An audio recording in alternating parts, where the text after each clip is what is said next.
Hi, everyone. Welcome to today's webinar. I'm just going to give everyone a couple of minutes to get into the Demio. So we'll get started in just a couple of minutes.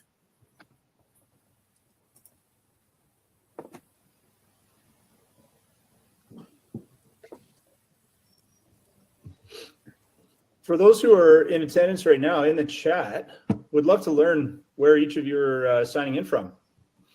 It'd be great if you want to add into the chat and get to know you a little bit from your location.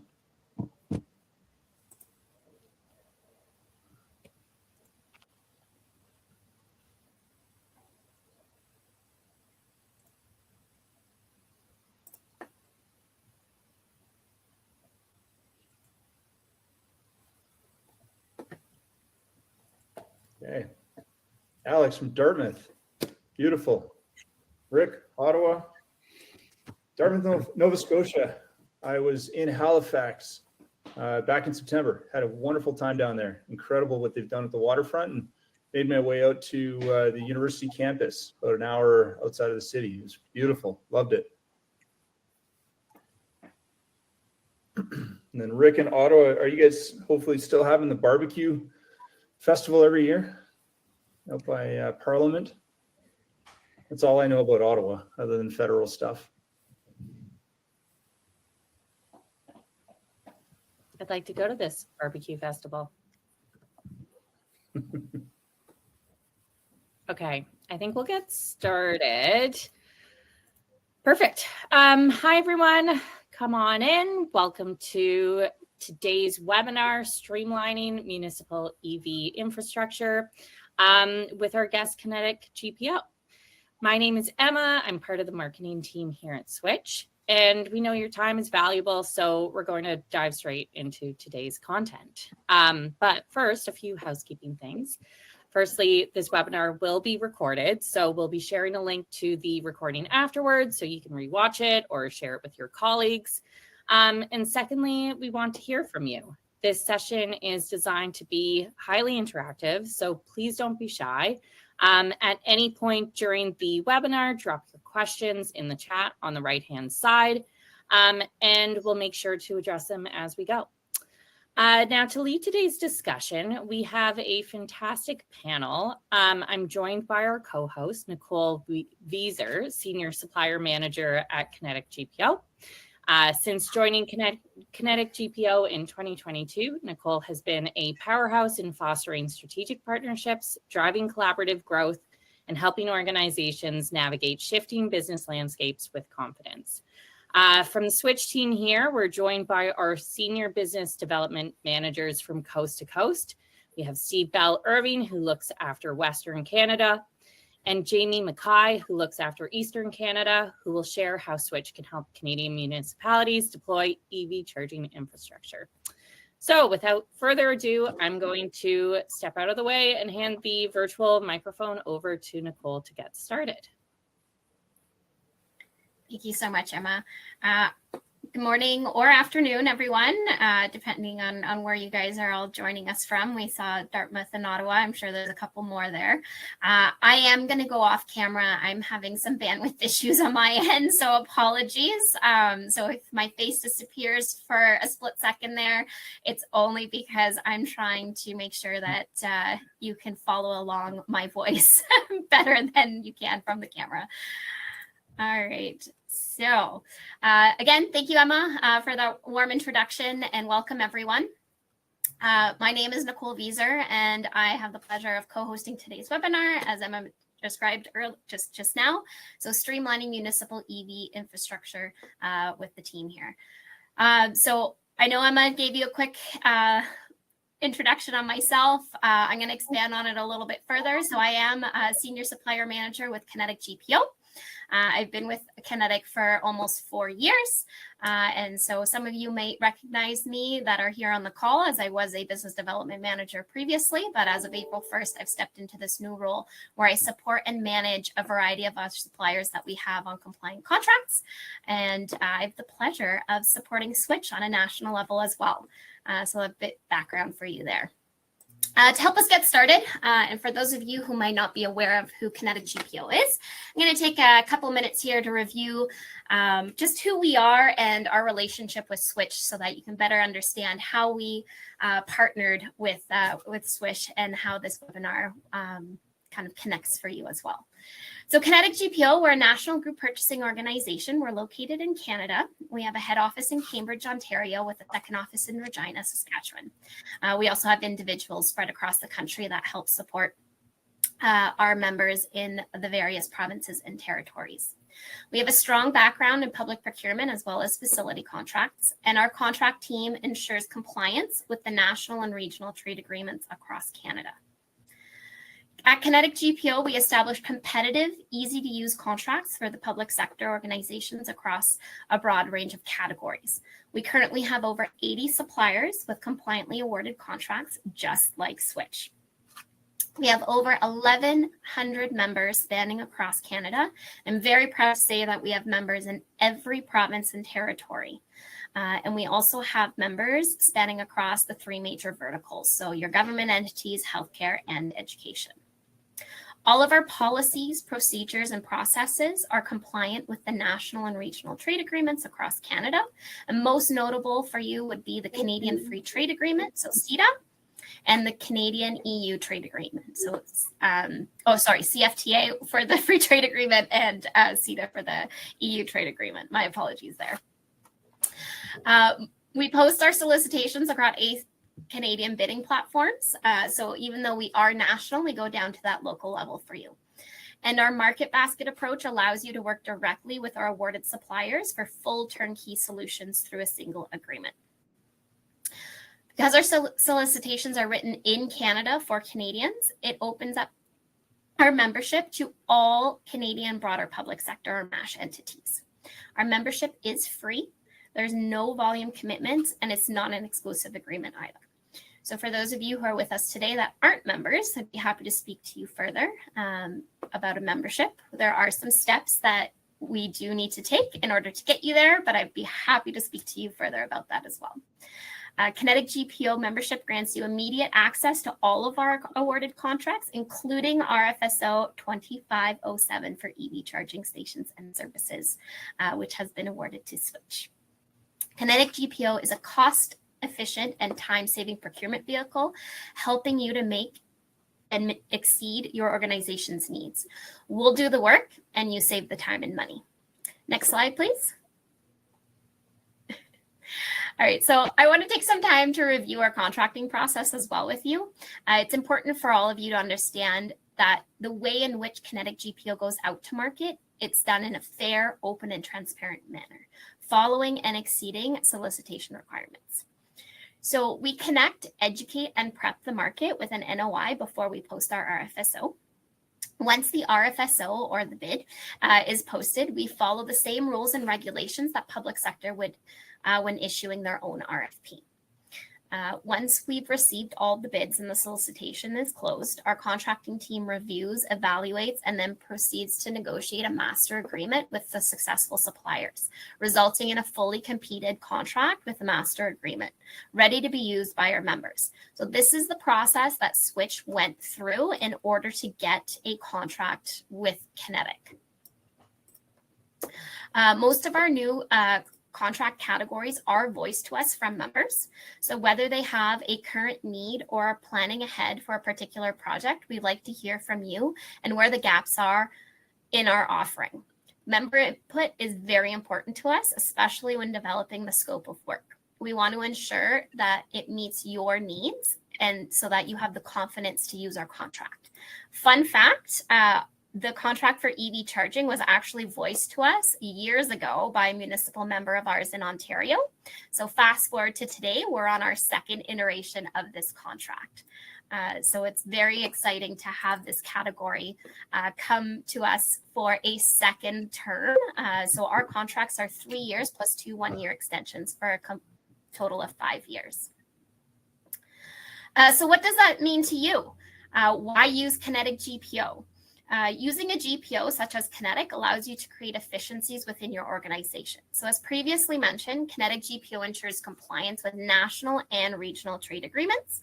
So you can rest assured knowing your user departments are leveraging a competitively solicited and awarded contract. We are an added tool in your toolbox to help you increase the capacity of procurement staff while reducing administration transaction costs. Using a GPO lets you act fast, especially when grants and funding are available on tight deadlines. So going back to my earlier comments on this is our second iteration of the contract, and it was originally voiced by one of our members in Ontario. They originally received a grant and did not have the internal cycles to go out to market in order for them to use those grants efficiently. So this is why Kinetic went out to market not only on their behalf, but on behalf of all of broader public sector across Canada.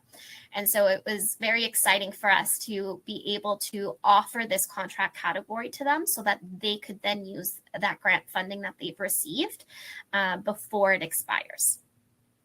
You can also leverage the national purchasing power at a local level. So because we've gone out and done that full market basket approach for you, our contracts have preferred pricing in place so that you can then leverage that internally. Kinetic GPO, again, it's that cost efficient and time savings procurement vehicle for you. So that's a little bit on Kinetic. Because this is Switch's time, I'm not going to take too much more time up other than the fact that this is the contract information for you. Again, I mentioned we have 3-year contract with 2 1-year extensions. This RFSO 2507 was awarded January 1st of 2026, so this year. It will go until December 31st, 2028 with the option to extend for an additional 2 years, bringing this contract all the way to 2030. If you have any additional questions on Kinetic, our membership, or want to learn more about Switch as well, I would be your main point of contact when it comes to Kinetic GPO. My email is just nicole@kineticgpo.ca. And without further ado, I will pass it over to Jamie and Stephen so that they can inform you on the amazing offer that Switch has for you through Kinetic GPO. Thank you. That's great. Thanks, Nicole. Really appreciate that. Just real quick before we start, just appreciate the sort of partnership with Kinetic. I know that it's been somewhat of an early stage relationship, but there's been some great conversations and great interactions with the team. So highly recommend, and certainly do make you feel like you're part of the team. So thank you for that. So we're here today to talk about EV charging a little bit here. So Steve, my colleague, and I have had a chance to sort of go through a few opportunities here. But what we really want to do is open a discussion. If anyone has any questions, please don't hold off. Don't wait till the end. We'll certainly have a quick review at the end too. But the goal really is to generate what we can from municipal mindsets across the country. If anyone's got any certain ideas, but we're going to talk a little bit about who we are first, and then what we've done to sort of position ourselves such that we're here to help some folks here across the country. So Switch is a Canadian company. I want to make sure that's very clear at the start. Switch was founded in 2016 in Toronto, Ontario. Our founder is still our CEO here too, and we've always been on a mission to solve the problem of EV charging and its infrastructure. The idea here, and you'll learn a little more as we go, is that what we want to do is empower what these chargers do for a particular clientele and how they want them to be done, because that's different in every use case scenario, particularly on the public sector and at the municipality level here. We'll dive into that a little bit deeper too. So just a little bit of context to start things off. EV sales has increased by 75% from March 2025 to March 2026. I would argue we had an updated scale. It would go up even further there with the gas prices here now too. So something to think about. I know that often we're in discussions where we're not really where we thought we'd be with the adoption, but it's not going away. So we do see this accelerating in the next few years too. So what does that mean to municipalities? Well, what we've learned in our discussions is that municipalities really do feel that they're a big part of driving electrification forward in communities. but what do they need, right? It's different than what standard residential or other conventional EV charging recipients need. It's not only different, but it is the same in some respects, and it's even more. They're typically a hybrid of public, of fleet, of access, and private. So that's where things get a little tricky, and that's where a company like SWTCH comes in and really takes care of a few things here. And the way we do that is both flexible deployment opportunities and strategies. We help plan things for them of the deployment. We've turnkey operations, so we can from start to finish, and then day 2 go forward is where we really pride ourselves on simplifying things and giving access, the proper purposeful access to that data to help you make the right decisions going forward. So SWTCH the numbers, right? So we have 20,000 plus chargers under our management right now across North America. And we're very proud to have an uptime of 99.7% on our network as well. So we are a network. We're a cloud-based EV charging network that monitors these units for you and make sure that the uptime is the way you need it. And we'll dive in a little deeper of some of the specific solutions that we can offer and that we do offer. A couple clients that we have down here, Colliers and CBRE are large multi-residential type clients that we've done a lot of business with. We've had the city of Regina, city of Markham's a very good client of ours just recently. City of Vancouver, we've got the town of Innisfil and InPower, which is a utility. We'll learn a little more about them. We're working with Brantford. Halifax is a very large customer that we're going to look at a case study with, and some of the municipal partnerships that we have there. So real quickly, we're going to jump into the 4 main steps of what we do. Like, what's our role in defining of an EV solution? So we like to get involved early. So really, we want to plan. We want to determine the appropriate electrical sizing and layout. So we'll work with our customers, particularly in the municipalities. Where do you want to put things? Where's the right area? What's a smart decision to make? And understanding that, how is this budget going to be fit? Do you require any funding? Is there any incentives that are available? We're here to walk you through that. So after that's all established and the funding and the budget's all set, we actually coordinate the installation. So we work with your own contractor, or we will bring in our own contractor as well. One way or the other, we're there to walk them through it with our engineering and our planning team to make sure that the chargers are all properly installed and deployed appropriately. And after that, our core role really is to manage these charges. So we have 24/7 by 365 SWTCH paid employees at our call center that will monitor these units. We'll ping them, we'll make sure there's uptime, and we'll manage them for all customer support. That's customer being the actual municipality themselves, the members of the public, the members of the fleet, whoever's using the chargers. We're there to manage it all for you. And then we also service them too. So we actually, as we monitor them, we will actually put in place the actual the care model that they require. We'll ping them all regularly, or there are a couple other white glove treatments that we can sort of set up there if it requires for a mission critical type of servicing contract. So the one piece I'll jump into before I introduce Steve here quickly is that we wanted to make it aware, just like Nicole mentioned there too, is at the start of the onset of us getting involved with Kinetics, is that like the national purchasing power of Kinetic GPO is something that you can leverage. And often what we do is we find people that have applied for funding or received funding, had the success of that, and then it's confusion. What do? We don't know how to work. We've got this funding, but we don't know what the next steps are. Well, we're here for you. So we're going to continue to talk about a couple case studies that we've had, but we want you to know today that we're here, Steve's team, my team, we're all here to help support anybody if they're sitting with the ideas of a concept and now trying to make that from the whiteboard into real action. We're here with the teams to help you plan that and make that happen. So we'd love to hear from you if there's anything we can do to help out. So Steve, over to you. We have the question here that we put in there. What type of chargers are available and which type of chargers do I need? Yeah. Thanks, Jamie. Just to quickly touch on the last point, we've had so many projects with Enercan. We've got Charge On that's coming up. We've got Clean BC funding that we've been awarded on different projects. There's such a multitude of funding variances, and that experience has come into play just to deploy I'll just touch on City of Regina as an example. When they built out their RFIs and RFP, the idea behind it was, somewhat baked out. They had a really good team on their end, and the interaction between the two of us was, site design. Where do I place the chargers? What is the electrical capacity that I require on site?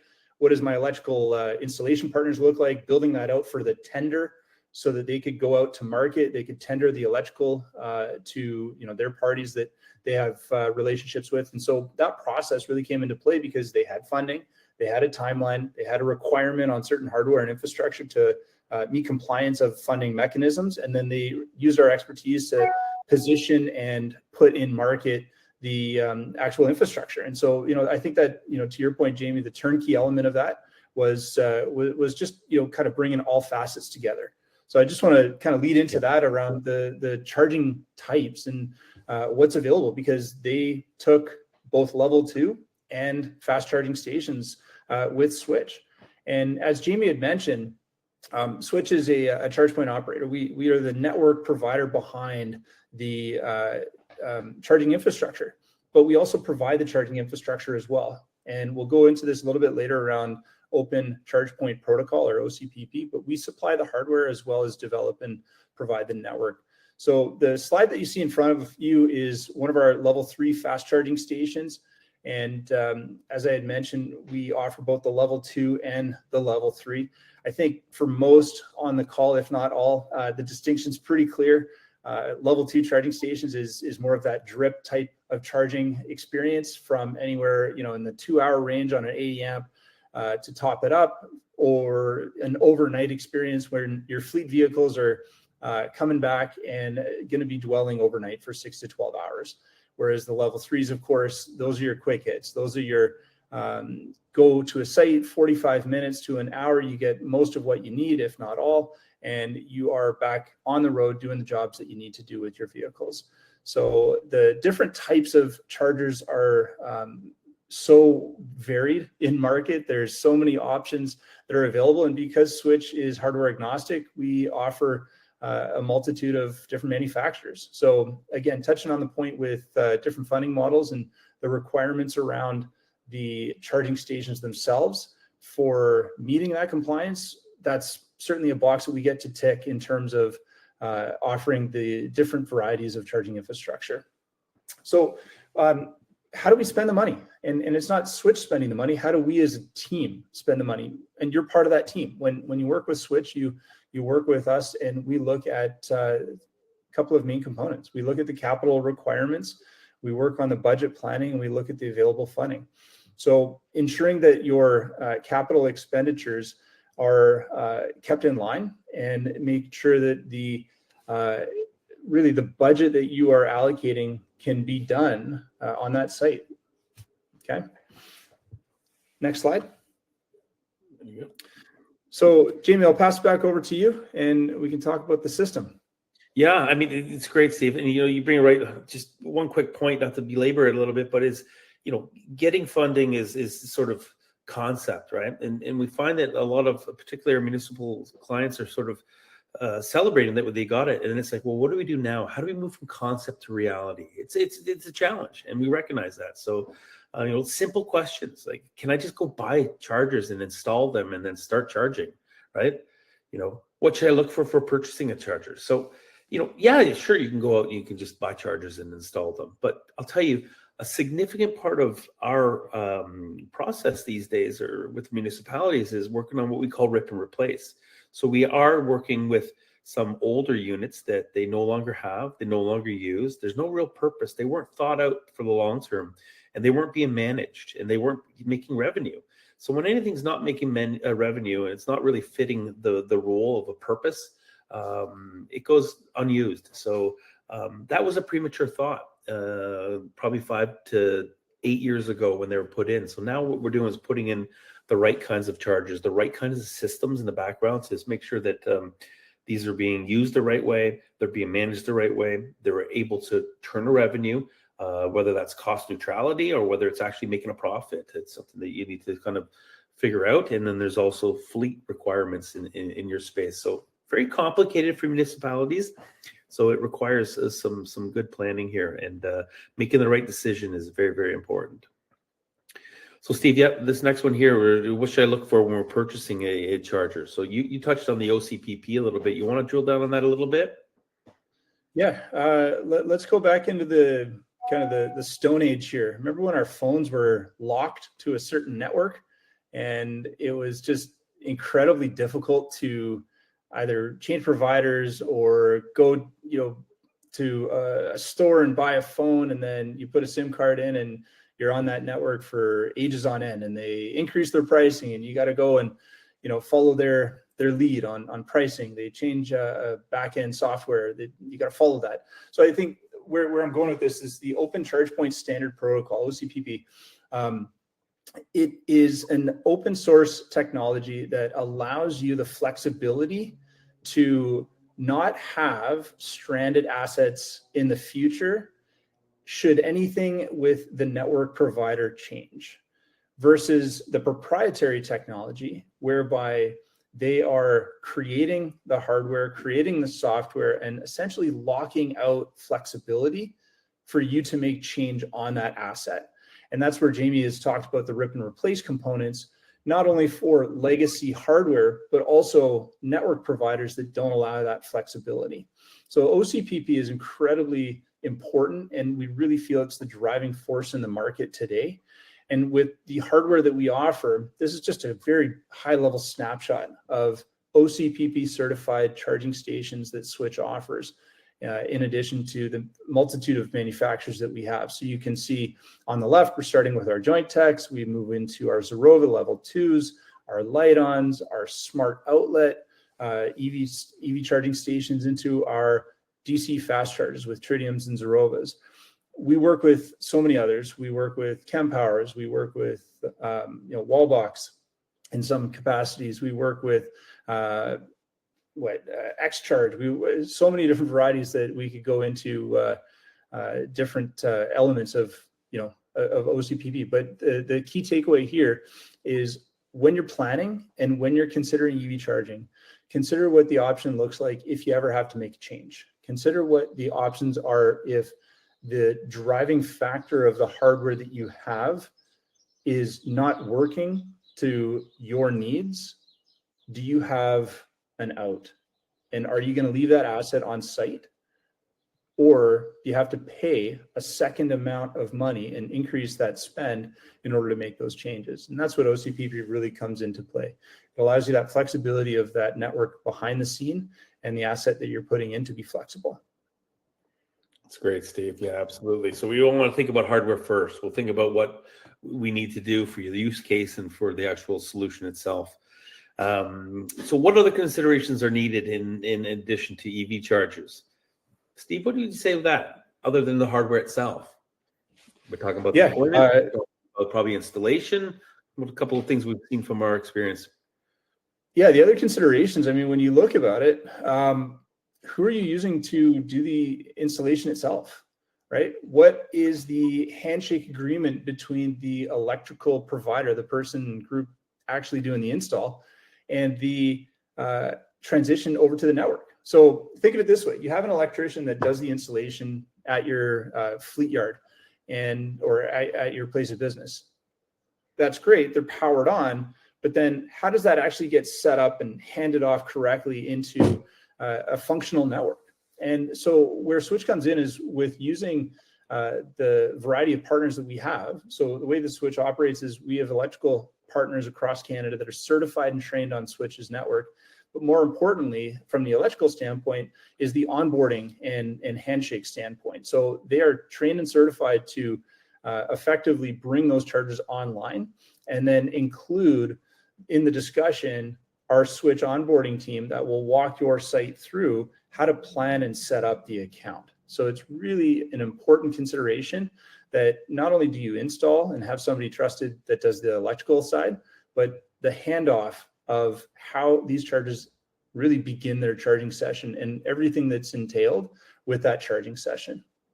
Yeah, that's a really good point. I mean, the only thing I would add, Steve, really is that we're going in with a wide open sort of lens here, where it's not only the initial need, the initial problem, but it's how do we future-proof this? How do we keep in mind when things are open, when installations are going in, when funding dollars are in hand as well? How do you future-proof to make sure that this is a scalable solution? You know, what's required for 2027, 2028 might be very different than what's required for 2030 as well. So we want to keep in mind that we can add to scale, grow with this, and grow with the needs within a municipality and a fleet system too. Yeah, Jamie, just to that point, just adding on is the capacity constraints, is future-proofing that site, looking at the capacity constraints and thinking, okay, how do I work within the existing infrastructure, the electrical infrastructure on my property? And then if, you know, let's say I 2x or 3x my fleet, or potentially planning that, what is my cost implication of doing that today versus in 5 years? And can I maximize any funding that I have in hand, and or, you know, work with different hardware in the installation while everything's opened up today to lower my actual capital expense to doing this where I'm future-proofed? And, you know, going with that is our load management piece, right? Our CTs and advanced hardware.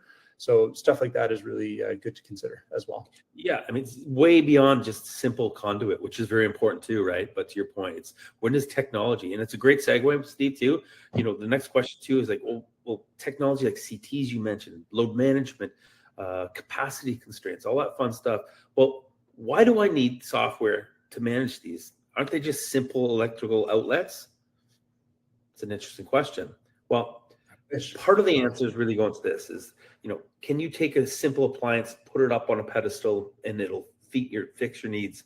Well, here's some questions we throw back at you here a little bit is, you know, who can access the chargers? Well, how do you put user policies in place? You know, how do I know how much revenue we've made?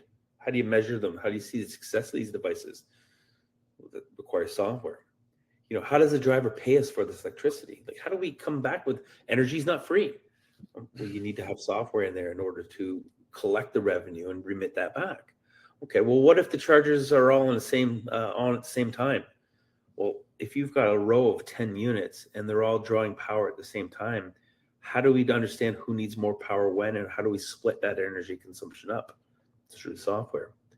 You know, what if a driver leaves the car in an EV charging spot? So someone comes up, parks the charge, they're charged in 20 minutes, but yet they're staying there for 6-7 hours. How do we put loyalty in place? How do we make sure they move that car and we ensure that the best use of that space is being taken care of? And lastly, you know, how do I know if something breaks? So who's really checking these in real time? Often, you know, with Switch, we're pinging these devices. We find something that's gone down or something's wrong with the charger before the actual users or the client knows about it. We can remotely diagnose, remotely fix them, or we can actually open a ticket and get some help out there to the site if required.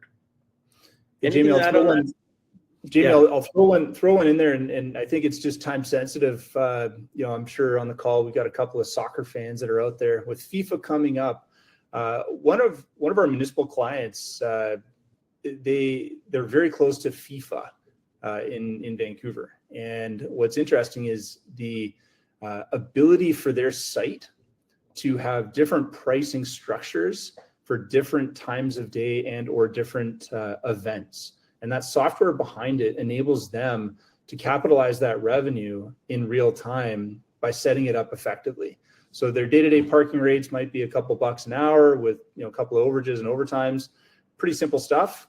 But hey, when FIFA comes into play and they want to charge $50 a session, I mean, you wonder what that ROI looks like. Even though it's only for 4 weeks, it's going to be pretty significant if every one of those stalls is going to be taken up during the entire FIFA experience. And so, you know, anecdotally, that's just a small example, but their ability to use software behind the scenes to really, you know, fit the mold of their business and capitalize on what's available and what's needed in market. So, you know, a bit unique, maybe not for everyone, but just, you know, representative of the software behind the scene. Yeah, it's a good example to show the capabilities. It's a bit unique. You know, what I will say is that energy prices fluctuate, as we all know, too. So why are we charging the same amount at certain times? So time of day pricing is a very, very important solution there, too. So this is Switch Portal. So what does it look like? So this is just a quick screenshot. Would love for any of you to reach out. We'll walk you through a live demo of this particular solution. This is our dashboard. So we call it Switch Portal. It's where you go in as a client and you look at the actual platform itself and your portfolio, and you can see, whether you've got 18 different fire stations and central yards and other platforms out there, or whether you have one major portal that you want to sort of stream down on and see how the team's charging, like who's charging when, who's charging where, who's got particular access control. Is it public in certain areas, private behind a gated community there for your fleet? And then how do we charge if need be? Some of it will be free if it's for fleet, some of it for public. If you want to be a leader within the space for the community, you want to charge an appropriate amount there too. So this is what it looks like. It's real-time charging insights and comprehensive reporting as well. And then how do the EV chargers pay? So Steve, you want to jump in on that one? Yeah, we want to make it as easy as possible for the drivers, and let's be representative of who the driver is, right? In the municipality game, as well as the kind of the federal group that use charging.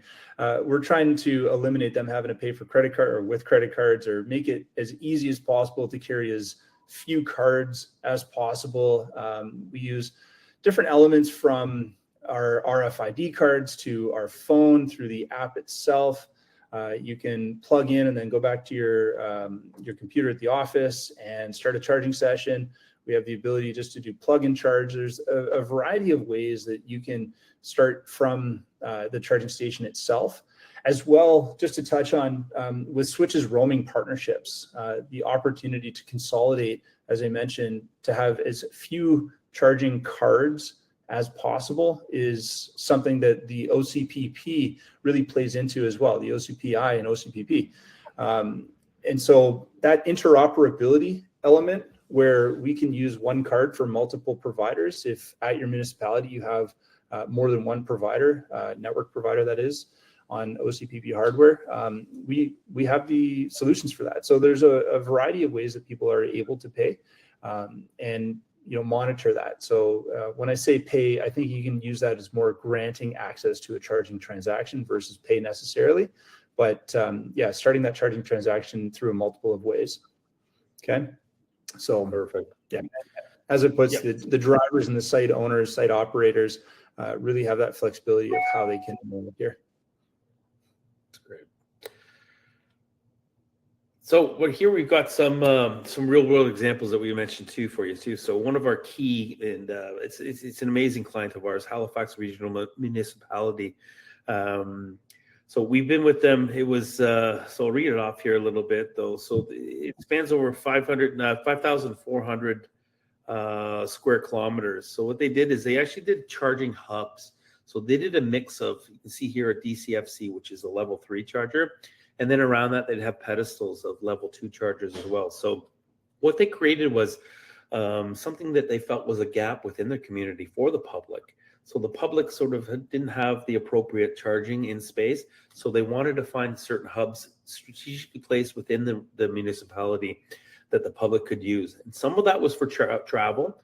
So it was longer haul, which would be more of a level 3 DCFC sort of setup. But then there was level 2, which was more of a top-up type scenario, which don't think gas station, but think more top-up. So this is a real example of the municipality taking on a leadership role. And they really feel that they got to be early adopters and thought leaders here for this. So they're showing by producing, they're taking a leadership role here too. So very fantastic client, doing some great work, still growing with us as well. And happy to say that we did get their actual fleet business as well. So their actual sort of demonstrating within their own actions what their thoughts are on this too. So it's not only for public, it's for their fleet. Secondly, here too, we have the town of Innisfil. It's in Ontario here. Innisfil is a great community, and they actually had within their municipality, they have fleet vehicles that is going to actually increase. So they wanted to set up some future sites. So they picked the first at their waste management plant, and then their wastewater management plant. And then there are also some other yards that they had as well. So they had 3 pedestals put up on each. They're dual mounted, and then they have future proof for the addition of doubling that for their fleet as it increases. And then what they did is they actually worked with their municipally owned utility, which is called InPower. And they actually put 2 DCFCs in some public areas that are fast superchargers for the community. So sending a really good message to the community owners that, hey, not only are we practicing what we preach here by using our fleets, but we're actually instilling these at a reasonably priced area through what was called the NRCan ZEBET program, a grants program through the federal government. And then we managed to put the fast superchargers over there for them too. So it's a great scenario for us. Yeah, and I think finally, Steve, if we don't have a whole lot more, what we really wanted to get across to you today is the flexibility, what we can do for you. But really, if I leave you with anything, it's the reliability, particularly with your journey that you're going on, is the most important thing. And we're really proud to say, that we do have 24/7 by 7 days a week, 365 days monitoring these units, and it's our responsibility to make sure that we have the best experience for not only the clients who is the charging clients, and then the clients who own the actual units, which hopefully is the municipalities as well too. So just reiterating that our charger uptime is actually 97.5. The network uptime is actually 99.7 as well there. So quite proud of those numbers. Also that in Ottawa, we actually have the AMO conference that we're going to be attending. Myself, our VP is going to be attending as well, and some of our policy people as well. So if you're coming, please come and see us. Come and have a chat. We'll book some time after or during or whatever it takes. But very much looking forward to learning what we can here and meeting some new people at the AMO conference. So Emma, we'll just turn it over for questions. And Nicole, I don't know if there's anything, I can't quite see the actual chat box, but anything we need to address? I don't think we have any new questions. So last call for questions before we wrap things up. I'll give people a couple of seconds. Anything burning that they want to ask? Steve, Nicole, or Jamie? Nope. Okay. All right. Well, in that case, we'll leave it here. Thank you so much to everyone for joining. Thank you to our panelists, and we'll be following up with their contact info after this, as well as the recording. So once again, thank you, and enjoy the rest of your afternoon. Thanks very much. Thanks, everyone. Thank you, everyone.